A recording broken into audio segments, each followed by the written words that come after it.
Allez, donc, quatrième vidéo. Exactement, quatrième vidéo. On a finalement, je pense, présenté assez bien comment est-ce qu'on pourrait appliquer ce droit et qu'est-ce que serait le contenu de ce droit.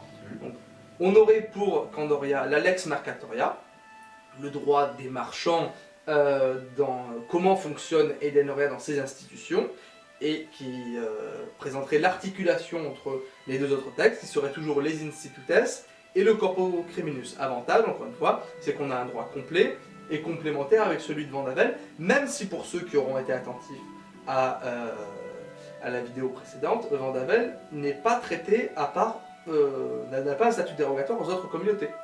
Ce qui concerne Vandavel restera à Vandavel. Après qu'ils aient décidé eux-mêmes d'appliquer leur droit, il n'y aura pas de souci. Le camp des nains, les flammes blanches, le lys noir pourront faire de même. Voilà. Et ça sera pour leur conflit interne. S'il y a un élément d'extranéité, se posera la question du droit de Candoria. On n'y revient pas, je vous invite au pire à me poser toutes les questions. C'est assez. Je peux comprendre que la règle de conflit de droit peut donner quelques migraines. Ouais, bon, après, comme dit, si on commence à s'y intéresser un petit peu, c'est quand même assez simple. Donc n'hésitez pas non plus à poser. Et bien justement, ça nous fait une très très bonne transition pour le thème de cette vidéo. Est-ce que le droit, qui est somme toute une matière complexe, parfois ennuyeuse, hein, faut pas... Oui, non, c'est sûr qu'il y a certains joueurs qui à qui ça ne plaira pas. Hein, est-ce qu'on peut l'associer à l'idée de jeu? C'est vrai, même... moi voilà, j'ai été confronté à ce débat-là pour Vandavel. Je pense qu'il faut dissocier le droit tel qu'on le perçoit aujourd'hui. Parce que c'est vrai que le juriste, il y a deux manières de le percevoir. Soit c'est d'un psychiatre. On vient le voir et on lui confie tout et dis-moi si c'est légal ou pas, je suis dans la merde, aide-moi. Ou alors on le redoute. C'est le type qui va vous mettre dans la mouise parce que c'est les procédures, les machins, les... On reste très primaire. Dans les deux cas, c'est-à-dire ces textes sont très complets, on est du niveau 6e siècle, 16e siècle. Donc des gens qui niveau technologie, ça n'a pas tant évolué, hein, à part l'invention du canon, et les Byzantins n'étaient pas mauvais au 6e siècle, hein, ils avaient quand même le lance-flamme, hein, le feu grégeois. Je vais me faire troller s'il faut au 6e siècle, c'était pas encore inventé, le feu grégeois. Non mais si, c'est bon, mais au pire, même si c'était pas les Byzantins, c'était d'autres nations qui l'avaient. Voilà, donc on reste dans des applications de droit qui sont, j'ai presque envie de dire primitives, mais pas aussi complexe que ce qu'on peut avoir aujourd'hui.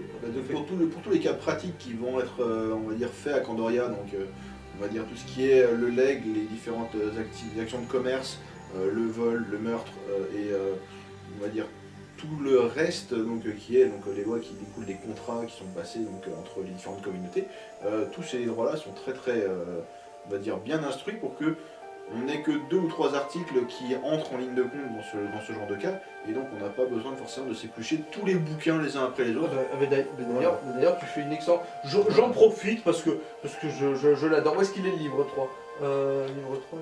Voilà, livre 3. Livre 3, c'était le titre 16. Voilà, je l'ai. Attends, le titre 16 qui m'intéresse beaucoup à propos du droit des contrats. On l'exige seulement des deux parties, qu'elles soient du même sentiment et qu'elles aient également l'intelligence de ce qui se dit, quels que soient les termes dont on se sert. Donc en gros, je veux vendre une charrette, tu veux acheter une charrette, on est d'accord, deal. Voilà. Et si le contrat est signé, ça veut dire que si toi, papier, tu as pensé une charrette, ça a 4 roues, et que même dans le contrat, il y a écrit 3 roues, même sentiment, même intelligence. Voilà. Après, par contre, c'est sûr, ne signez pas n'importe quoi, on vous le recommande, hein, voilà. Faites toujours gaffe. Mais dans l'idée, c'est quand même assez simple, quoi. Si l'or qui vous vend une jambe et que vous voulez une jambe, voilà, bah après qu'elle soit bleue, rouge ou verte, voilà, ça ne dérange pas. Mais, on est dans du droit très primaire, donc c'est vrai, le droit n'est pas fait pour les abrutis. Voilà, eux, l'ignorance ne doit être prise en compte que dès lors qu'elle est légitime. Hein, un gamin de 5 ans, on lui demande pas de connaître un bouquin de droit. C'est-à-dire, l'idée c'est, on n'a pas de droit de la consommation, les parties sont égales, vous êtes les mieux à même de savoir qu'est-ce qui correspond à vos intérêts. Mais il y a quand même des règles fondamentales d'ordre public qui font en sorte que les parties ne peuvent pas faire n'importe quoi. Voilà. Donc cette vidéo, je voulais la consacrer pour dire justement, est-ce que le droit est propice au jeu? Finalement, on peut se poser cette question, est-ce que c'est... Parce que le roleplay juridique, moi j'ai encore jamais vu ça en jeu. Enfin, sauf là, l'an dernier, Ouais, mois de juillet, parce que c'est bon. Mais, bon, déjà parce que j'ai jamais fait d'autres GN aussi nombreux que celui de Cambria. Mais c'est aussi parce que, voilà, est-ce que finalement on peut pas arriver à trouver des solutions sans passer forcément par la case droit? Alors bon, bah, après, donc, pour tout ce qui est du roleplay du juriste, donc moi j'en parlais plutôt de ce côté-là, parce que Étienne est le créateur, moi on va dire je suis, sans faire exprès, le premier prototype qui est dû à gérer ce genre de truc. Mine de rien, dans tout ce qui était des différents contrats que j'ai eu pour l'année dernière, ça a été quand même des choses assez intéressantes. Alors certes, c'est pas forcément des choses qui vont vous amener en place publique forcément et qui vont vous amener à scander, et à être adulé de toute une nation. Mais par contre, en fait, on va rendre service à des personnes en jeu qui vont avoir besoin de notre aide pour connaître les livres de droit et ainsi de suite et qui ne les connaissent peut-être pas forcément. Après, qui n'ont pas le temps de les connaître. Voilà, qui n'ont pas le temps de les connaître. Enfin, chacun son travail après. Enfin, une personne qui va aller tuer 1000 personnes, qui est un guerrier, il ne va pas s'embêter de ça. Par contre, est-ce qu'il a le droit de faire une démonstration en public d'une décapitation?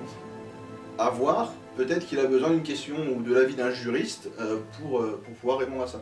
Et donc en fait, ça va plus être on va dire un roleplay très calme, posé et on va dire réfléchi sur la manière d'anticiper certaines choses, de comprendre. En fait, c'est un petit peu comme le roleplay politique, mais on va dire en plus basé sur un petit peu de documentation avec une bonne part de fun, parce que mine de rien, en fait, dans certaines interprétations de texte, on peut bien s'amuser aussi. Ah ouais. Et après, c'est vraiment très tourné vers les autres et très ouvert. Donc, on va dire, à part quelqu'un qui voudrait faire énormément de commerce, je vois pas vraiment qui est-ce qui pourrait faire plus de roleplay que quelqu'un qui ferait du droit. Oui, voilà. Mais après, c'est que mon avis, et personnellement, j'avoue que ça a été ça a été une grande découverte aussi, parce que mine de rien, je suis à la base quelqu'un qui aime bien foncer dans le tas, comme un gros bourrin, faut le dire. Mais... Ce qui n'est pas mon cas.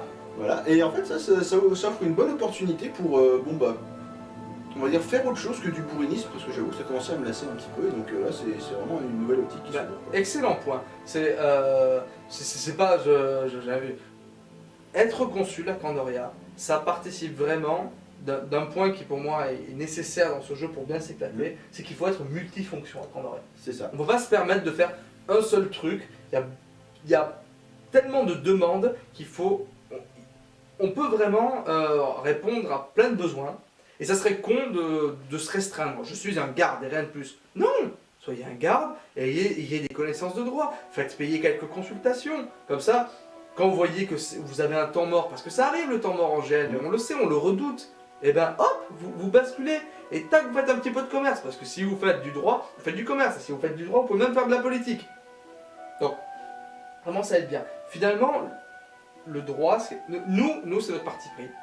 On préfère se casser la tête à se poser la question, est-ce que cette règle, elle a lieu de s'appliquer ou non, plutôt que de savoir comment on résout le problème. Non, là c'est bon, les 99% des problèmes, ils sont posés, ils sont écrits, et ils sont légitimes. Ils sont d'autant plus légitimes que du coup, on n'est plus dans du cas par cas. C'est écrit, donc tout a vocation à se répéter.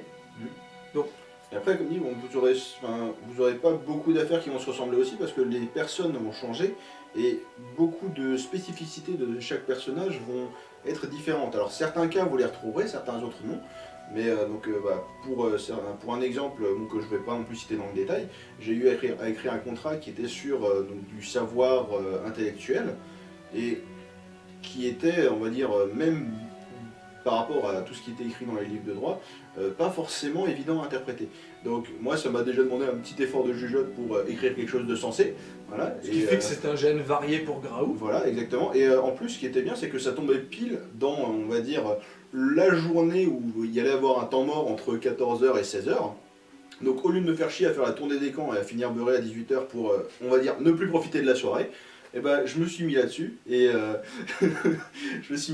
final ça m'a fait un super bon truc, quoi. Surtout que j'étais assez souvent en relation avec mon client pour justement ce genre de choses, quoi. C'est vrai, moi ça m'a ramené 4 PO. Voilà, moi ça m'intéresse beaucoup le point de vue de Graou parce que j'ai souvent la tête dans le guidon et je m'occupe surtout que les cours soient bien faits. Et Grao a plus le temps de s'occuper du côté pratique. J'en fais de mon côté, mais j'ai naturellement un regard biaisé. J'en fais dans ma vie, c'est un petit peu ambigu parce que je fais dans le GN ce que je fais dans ma vraie vie. Est-ce que c'est toujours du GN? C'est une question philosophique à laquelle je ne répondrai pas ce soir. Bon, par contre, moi je peux répondre pour toi. Moi je fais pas ça dans ma vraie vie, donc pour moi c'est un truc qui est totalement nouveau et j'avoue que ça a été assez marrant à découvrir. Donc sur le coup, je vous encourage aussi à le faire. Un dernier point, moi, que souvent on me dit, ah mais le droit c'est compliqué à appliquer, regardez tout ce qu'on doit lire pour comprendre une règle. Ouais, mais justement, c'est là qu'est le principe, c'est que il suffit de lire, donc si tu connais l'alphabet, bah, tu peux le faire. Oui, mais lire, c'est même pas lire un livre, c'est vous avez une annexe dans chaque livre et vous regardez l'article qui vous intéresse. Et après, nous, on est là pour former les gens à ce qu'ils aient... Nous, ce qui nous intéresse, c'est pas seulement chercher, c'est qu'on ait aussi une intuition. C'est ça, former de bons juristes. Et ça nous fait une très très bonne transition pour la dernière vidéo. Nous offrir la possibilité du roleplay juridique, c'est nous offrir un roleplay qui est lui aussi assez inédit. Dans cette ambiance érudite qu'on veut mettre en place, parce que dès lors qu'on applique le droit, moi je trouve qu'il y a comme un air, on sait que chaque action est réglementée, c'est pas un foutoir, c'est pas le bordel. On ne parle plus de la même classe de personnes, voyons, très cher. À côté du roleplay juridique, on peut avoir le roleplay universitaire, académique, et ça sera dans la dernière vidéo.